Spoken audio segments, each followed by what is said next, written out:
Welcome to AETCM, the Emergency Medicine channel. Today we'll be discussing a case of a young adult male who was brought to ER with history of RTA, road traffic accident. Shall we begin, sir? So a 25-year-old male was brought to ER in a trolley with alleged history of road traffic accident which happened about 2 hours back. On our initial 10-second assessment, he was conscious, oriented and obeying to my commands, and there was no active site of an external bleeding noted. So initially we went to the primary survey.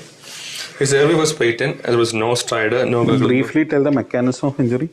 Basically he was riding a two-wheeler. He was a delivery man, food delivery man, and he was riding a two-wheeler with a helmeted rider, and basically he hit the edge of a container lorry on the road and lost control and fell down. And on falling down on his fall, he had a transient LOC for about 5 minutes. No, that's okay. So the mechanism basically actually two-wheeler driver which hit the back of a container lorry. Okay. It fell down.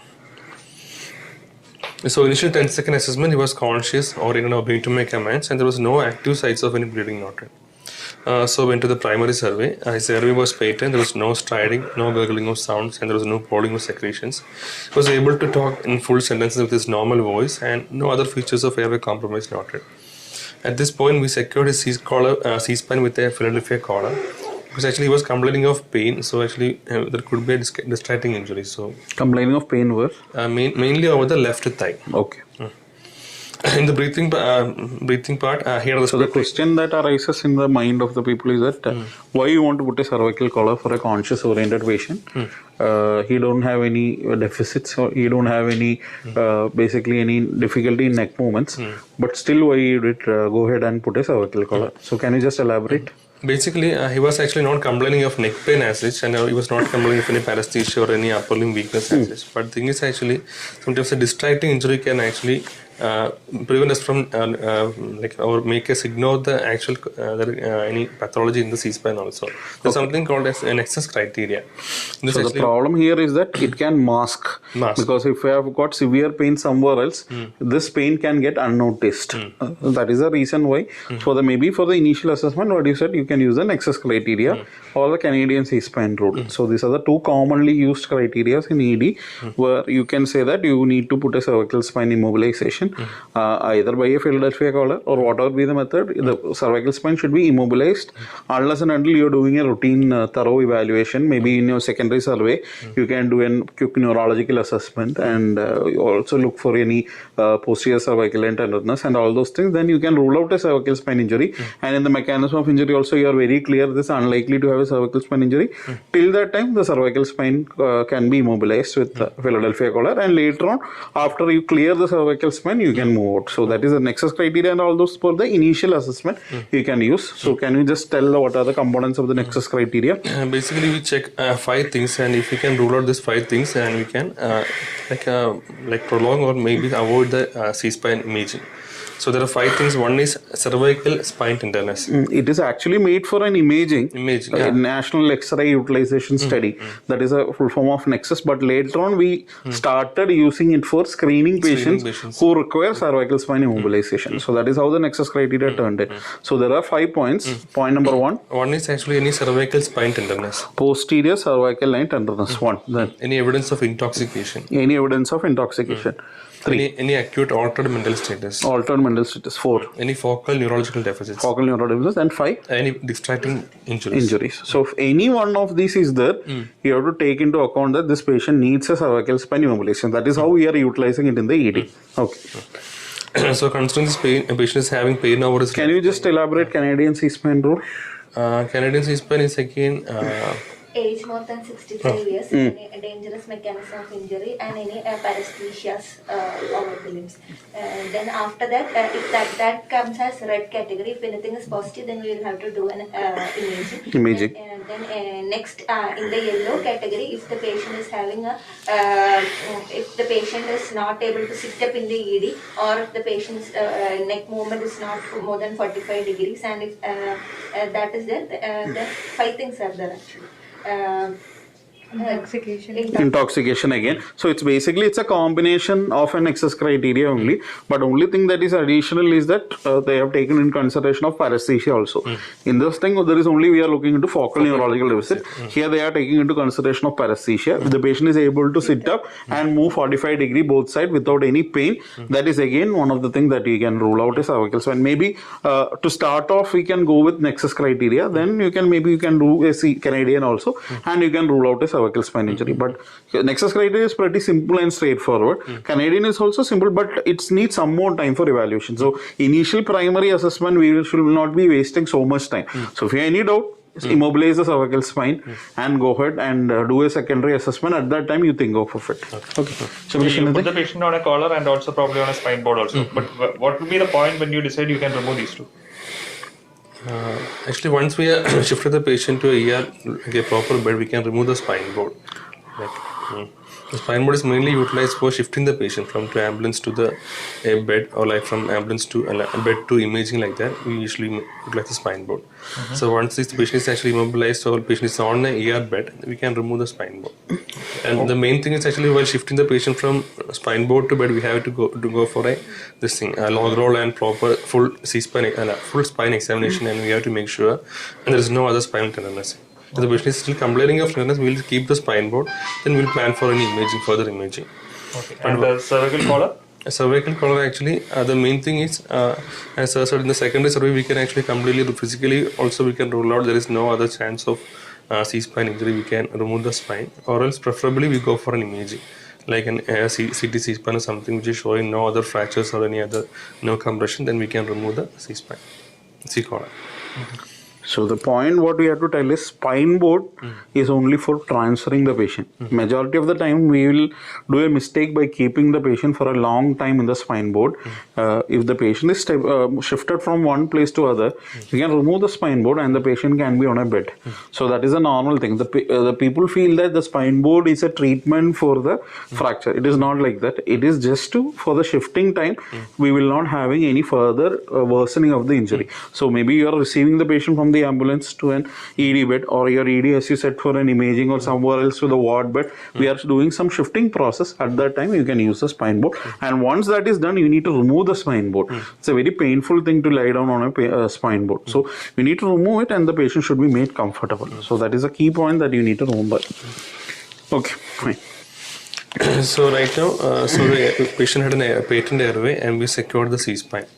And then we went ahead with the breathing part. He had a respiratory rate of 22 per minute, maintained a saturation of 97% in room air.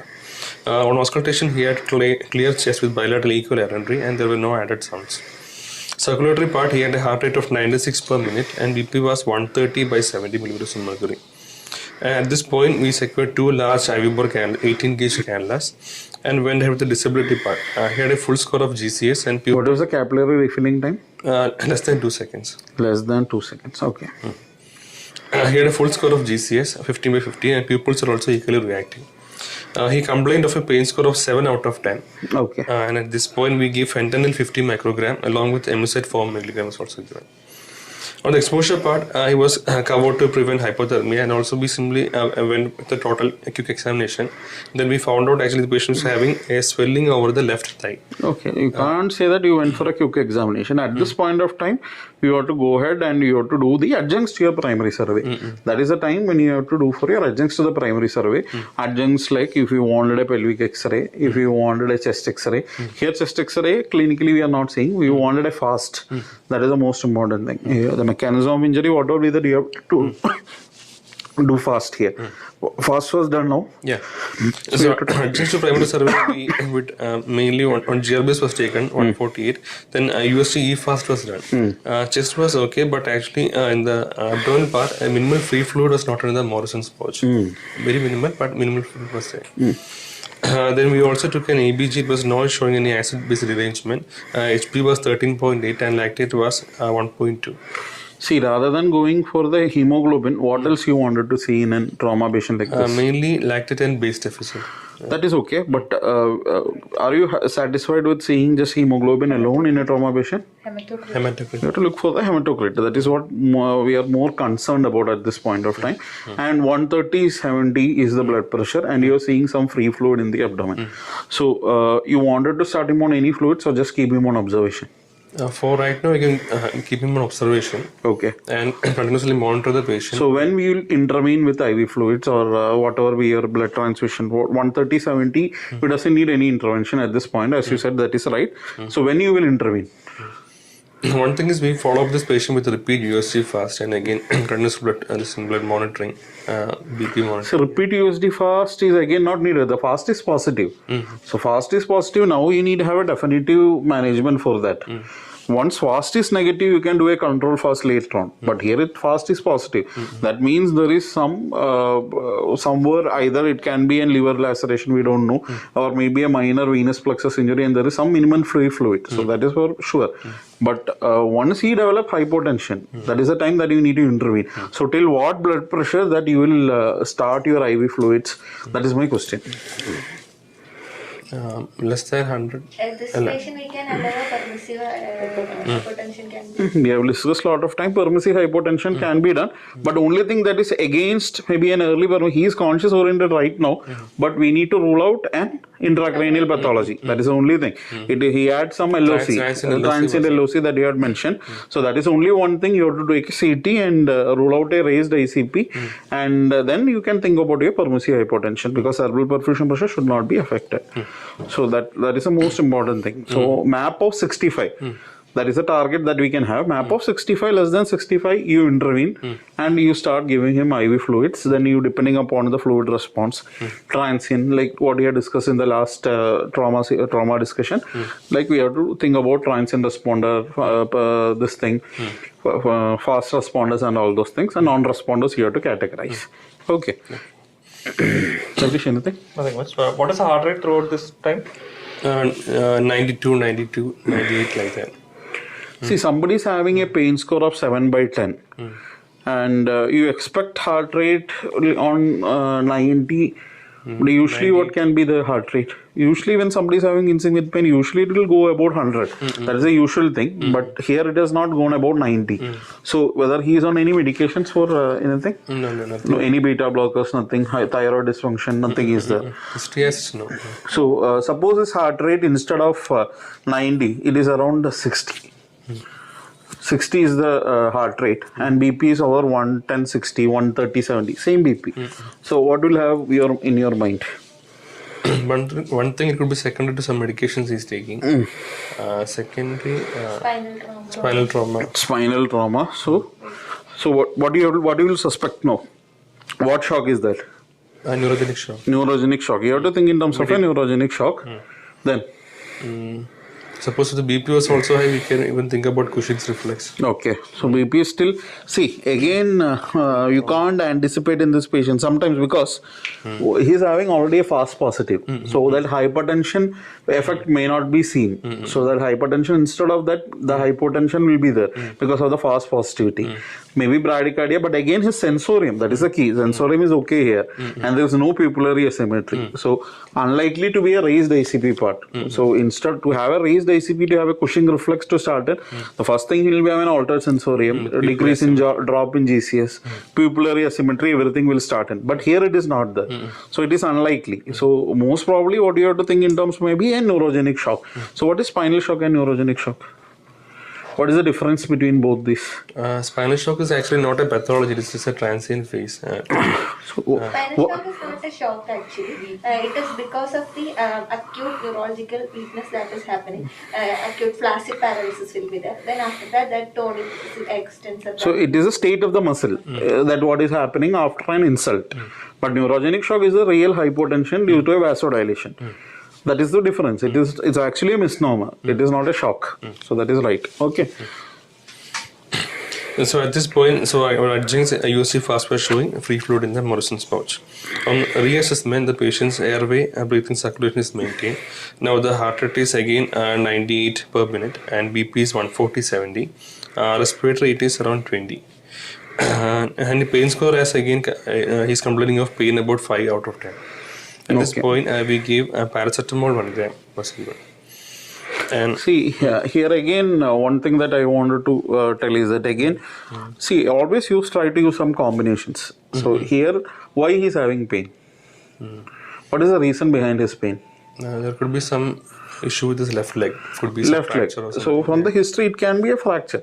So ideally, it should be an NSAID with a combination of an opioid. Will be an ideal thing. So it's some inflammatory pain also it will take care. But majority of the time in a BCAD, there can be misuse of NSAID. Sudden anaphylaxis again can be there. You can safely give a combination of a paracetamol and fentanyl. The problem with fentanyl is that the fentanyl pain relief is very good. They will have, but once the action is over, it is a very short-acting drug. Once the action is over, and suddenly there can be again further worsening of the symptoms, or especially pain. So you always think of a combination of maybe paracetamol with fentanyl, paracetamol with tramadol, whatever be the combination. Try to understand the pain, the reason behind the pain, and treat that. If it's a cancer-related pain, maybe you are right in giving an opioid alone. But if it's an inflammatory pain, it's a abdominal pain, somebody is coming with an abdominal pain, it's a colicky pain with something, so you have to give combinations. So you have to give some antispasmodics also. So like that you have to plan. So don't just blindly give one thing for all the patients. Try to understand the pain mechanism and pain pathology and treat. So we started on 1 gram paracetamol IV infusion and then continue with our secondary survey. So the symptoms and history, basically 25-year-old male, he was traveling in his two-wheeler helmeted. He was going for a delivery, he was a food delivery man, and he edged... he was going for a food delivery? Yeah, he's a food delivery person. So he hit the edge of a container lorry on the road and he fell down. And the bystanders noted him to having transient epilepsy for about 5 minutes, who took him to a nearby hospital. They didn't do much there. Actually, they shifted the patient to our hospital for further evaluation. But the person is not having complete exact memory of what happened. There's no history of any vomiting, seizures or ENT bleed. He had multiple abrasions all over his body and complained pain more over his right elbow and left thigh. A deformity was also noted on the left thigh, a mild deformity. And also he was not able to bear his own weight after the incident, so he was actually transported in a trolley to the hospitals. And then he was brought to our ER for further management. He doesn't have any non-allergic history and is not on any medications, and there are no non-comorbidities. He doesn't have any previous significant past surgical or medical history. And his last meal was previous day around 10 p.m. It's more than 12 hours. And events are mentioned above. And so clinical examination, he was again conscious, oriented, obeying to my commands now also. And his pain, he is telling like his pain has been much better since arrival. Okay. And on head-to-toe examination, the last one. He had a 3 into 3 centimeter abrasion over the right parietal region. With no active bleeding, as there is no laceration or anything, only some abrasion 3 into 3 centimeters over the right parietal region. And there was no hematoma or anything. Then there was no tracheal deviation, there was no distension of neck veins, there was no crepitus. C-spine, he was able to move his spine without any restriction or pain. There was no C-spine tenderness noted, no deformity noted. There was chest compression was negative and no crepitus noted. There was no any open wounds or abrasions over the chest. And again he had bilateral equivalent entry with clear chest. Abdominal part, he doesn't have any external obvious injuries, and abdomen was soft and non-tender. Pelvis compression was intact and there was no instability noted. And we also checked the external genitalia, there was no meatal bleed noted, there was no abrasion of the scrotal region or anything. And while we were shifting the patient from spinal board to bed, we also did a full C-spine log roll tennis. And there was no spinal tennis noted in the cervical, thoracic or lumbar area. So in the musculoskeletal part, the patient was lying in a supine position but with a neutral hip position. His left leg was slightly outwardly placed with some swelling noted in the left thigh. Okay. Was slightly external rotated, and also there was some shortening noted in the left leg. And his gait could not be assessed because he was not able to bear his own weight. Okay. And there was some internus and irregularity noted on the mid thigh, left mid thigh. range of movements were restricted, but there was no neurovascular deficit noted. He was able to feel his distant limb. He was able to move his toes, and we also Any hematoma? You observed any hematoma? hematoma as such no, but some swelling was noted with mild raised temperature was also there. Okay. So it could be, and we also put a pulse oximeter on the distal limb, and it was showing 98%. So also other than that, he had some. So basically, he had a left thigh swelling. Left thigh swelling, and he had difficulty in movement of that, and there was significant tenderness. So, so what do you suspect at this point? At this point, the most probable thing could be a fracture, like a shaft or femur fracture or something. We have to suspect. Considering there was a very big swelling, around 15 to 15 centimeters swelling was there, and he was not able to bear his own weight. So most probably could be a fracture. Suppose there is no bony tenderness. There is no bony tenderness, and X-ray you are taking, you don't see any fracture, but still there is a swelling. So then we have to think about some collection, some hematoma or something developing within the muscle. So why this area it is prone to develop collections like that? So what is the attachments here? Facial Facial. It is like a tight compartment again. So there is something called as Morris Lavage lesion. So you have to just go through it. You can just read that. The basic thing is that there can be a huge hematoma collecting in between the fasciolata. So that can be one of the very common thing that they can have because of the direct impact. They can just have an hematoma, but there will not be any fracture. So it is not mandatory to have a fracture. So thigh again is one region where you can have 1 to 1.5 liters of blood getting collected and the patient can go for hypotension. So just the inside that fasciolata, the blood can get collected. So that is the one thing that you need to see, and maybe at that point of time we need an ultrasound or maybe a detailed MRI to look in and do the diagnosis. So the current issue is patient is having a swelling in the left mid thigh. There was no focal neurological deficit noted, and also no vascular deficit also noted. So we immobilized the left lower limb with a traction. We applied a traction, and then we went ahead with our diagnostic evaluation. Thing is, he had a history of head injury, and FAST was positive, and again he is having this leg issue. So we went ahead with CT brain, with C-spine, and also along with that we took a CECT abdomen. Because he was clinically stable, he was able to shift the patient to radiology for the scan. Why did you go ahead with the CT C-spine? The C-spine is actually mainly even after. What is the indication for a CT C-spine? The thing is actually we are not able to completely rule out this thing. One is actually the mode of injury. Basically, it was. Dangerous mode of mechanism. So why you need a CT? You need CT for all the patients? No. See, the problem here is that an X-ray is enough. X-ray is more than enough, you can rule out. But many a times you will not be able to good view of your C-spine X-ray. So C-spine X-ray, what you have to see that you have to see what all. When you are commenting on a C-spine X-ray, what are the minimum requirements? Anterior line, the mid and the posterior line should be seen, and all the cervical spine vertebrae. See, you should be able to see that till the T1 junction. So that will be, and then only it will be a good cervical spine X-ray. So when you are going to take a cervical spine X-ray, you need to remove the collar.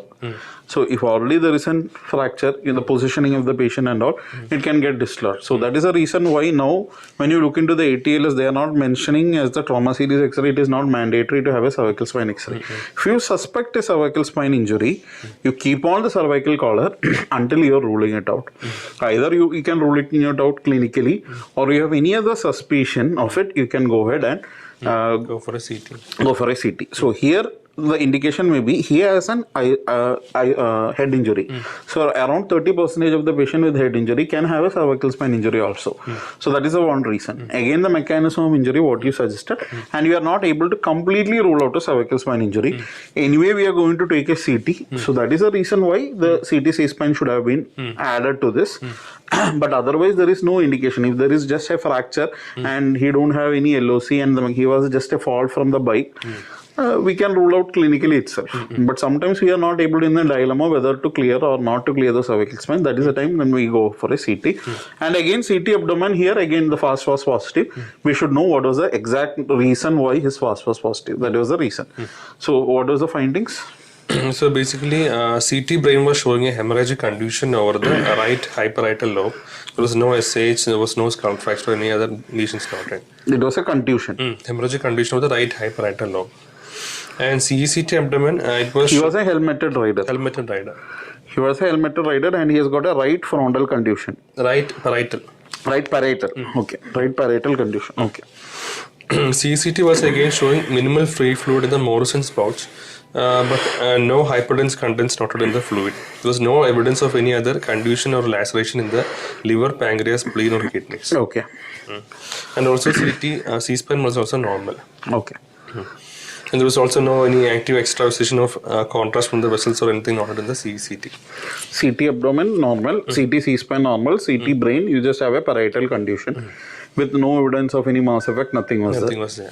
Okay. Then next with the X-ray. X-ray was showing a fracture of the shaft of left femur. Fracture of the left femur. Okay. So now actually Fracture of the how was you can explain the fracture? Whether it was a displaced, undisplaced, it was a closed displaced fracture. closed displaced fracture. Okay. Closed displaced fracture. Why that is important? Open fracture when Open fracture definitely need debridement. Immediately debridement, contamination chances are high.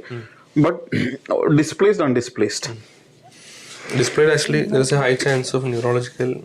Okay, so distal neurovascular deficit can be chances are high. Bleeding chances are high. traction and fathom. Fat embolism. The risk of fat embolism is more. We have a displaced fracture. We have risk of fat embolism is more. And again, femur fractures are notorious to cause this fat embolism. So suppose this patient is in your ED. He is in front of you. So when will you suspect a fat embolism? Usually, the incidence of fat embolism occurs post 24 hours to 72 hours. Okay. But sometimes it can occur spontaneously also. The thing is actually, especially in our patient, he was actually clinically stable on arrival.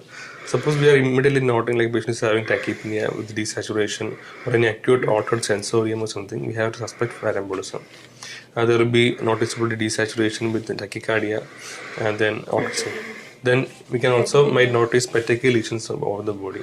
What is the fundoscopy? Fundoscopy again can show petechial lesions. It is actually fat embolism is very difficult to diagnose. Actually, when you see fat embolism, you can't. Maybe a pulmonary embolism, it is much more easier to diagnose. You can do a CTP and you can look for CTP and you can easily diagnose. But fat embolism, many of the time, it will be difficult to diagnose.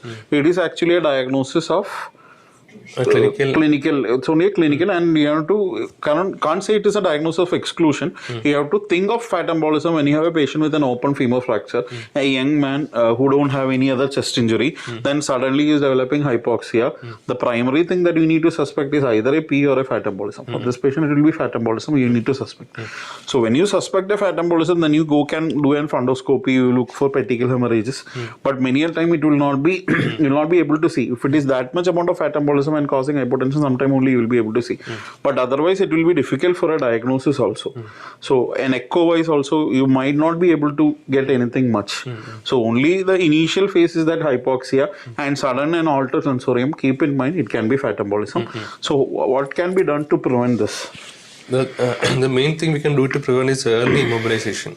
We should avoid the movement of the fracture fragments. Mainly. Unwanted manipulation in the ED should be avoided. That is the one thing. You need to splint this patient and don't try to reduce. Unwanted things should be avoided. Unless and until he's having neurovascular deficit, definitely you need to manipulate. Otherwise, unwanted manipulation should be avoided. And as early as possible, a definitive management should be done. That is the ideal thing. Definitely, maybe in this patient should be ideally, if he is otherwise fit, take it for a surgery and fix it up. So that will be the best thing. And what are the other investigations that you can do for the suspicious fat embolism? One thing is actually you are suspecting fat embolism, you can go with a basic chest X-ray initially, and most probably it will be normal. But if anything is showing up, we can go. The next option will be a CT chest. CT chest is actually not classical of anything. There are no any classical features, but sometimes it can actually show ground glass opacities and all in this thing. Suppose we want to differentiate between PE and fat embolism, we can then go for a CTPA. Okay. Basically, there are no actual treatment for fat embolism. Usually, most probably, it will spontaneously recover. We can give supportive management for airway and breathing. Okay. So our primary aim will be to prevent fat embolism by early immobilization and go for definitive management as early as possible. So, anything? I think in general with fractures of femur and all, any other you can extrapolate the use of ultrasonography. One thing is actually if you can check for any corrections and all that. If you want to differentiate between a fracture and a hematoma or something, we can utilize that. Even fracture. Bony continuity can be. Bony continuity. Fracture also can be done. You can put a probe anywhere and you can diagnose. The problem will be for the surgical management, you will definitely need an X-ray. So that's why X-ray still holds good. For just for a diagnostic purpose, ultrasonography still has a role. And any other thing for pain? Now we can go for. Can be. Be allowed. Femoral blocks. So femoral block, since you said regarding femoral block, how it is going to help a patient with femoral fracture? Especially in the managing manipulation and immobilization part, being severe pain. Basically, the femoral block will give paresthesia to thigh region and also the upper abdomen part. So basically, with minimal analgesia, the use of other analgesic agents we can reduce. And if there is any movement and all, also the pain will be better control. Basically, we'll get a better control of the usage of other analgesics. You can decrease the usage of other opioids, and when you are using it, a combination of your femoral nerve block. But the problem is that you need to have a proper neurovascular assessment before giving the femoral nerve block, and it will be working very well for your leg and ankle lesions. Maybe sometimes the innervations will not be completely covered with just a femoral nerve block.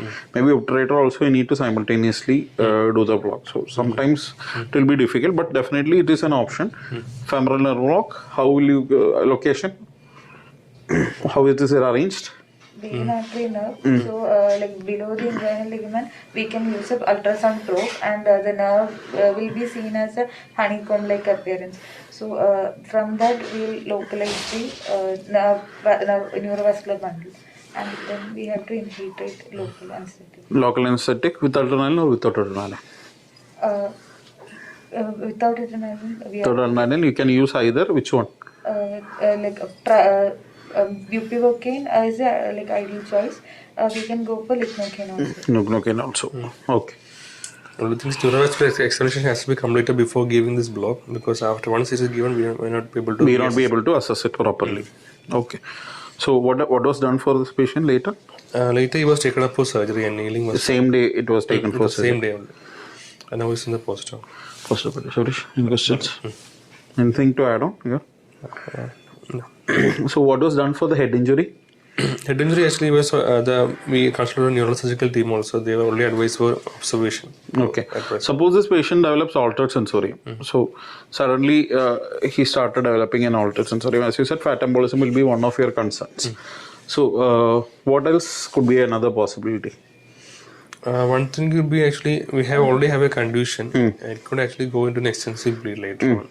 So it can rebleed, or also maybe it's actually when you say it's a parietal, so something on the opposite side we can miss. Coup and counter coup can be a possibility because you have a direct impact and you have got a contusion, and on the other side if it's an early CT scan, maybe we can miss something there. So maybe whenever you develop an altered sensorium, go ahead and repeat a CT, or otherwise itself after 6 hours it is ideally to repeat a CT and see what exactly is happening, and always keep in your mind regarding the hypoxia. And pulmonary embolism is also another possibility, but it's very early to have a pulmonary embolism because just within 12 hours to develop pulmonary embolism, the first thing that you can suspect will be a fat embolism and worsening of your head injury.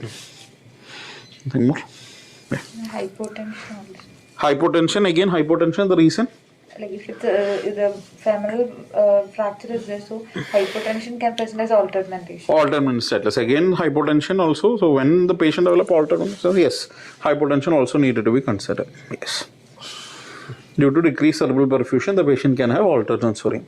So we had a young male who had a fall from bike after hitting an container lorry, and he had a direct impact. He was a helmeted rider, and he had a transient loss of consciousness after the event, and he came into the ED. When he came into the ED, he was conscious oriented, and he had pain over the left thigh. That was the initial, and initial assessment is airway, breathing, circulation was fine, and you just had an pain over the swelling and pain over the right thigh. That was the initial find on the left side. Sorry, on the left side, and his fast also turned to be positive. So, and he never had any hypotension.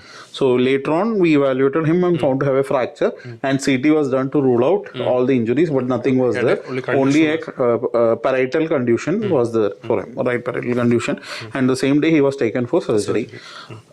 Okay. Any antibiotic prophylaxis that you need to start here? The thing is, he had multiple abrasions all over the body, minor abrasions. For that, you can go for a base antibiotic. It is needed for minor abrasions. Routinely, it is not needed. Anyway, you have going for a surgery, pre-operative checklist, like they will give you cefuroxime or whichever be the protocol, institutional protocol will be giving. We have given 1.5 grams cefuroxime. Cefuroxime. If it is an open wound, it's totally different. Open wound, you have to have a good gram negative, gram positive coverage, and anaerobic coverage also you need to give. But it's not an open injury, that should be fine. Okay. Our patient TT and cefuroxime was also given. Tetanus toxoid was also given. Okay. Okay, fine. Thank you. Thank you.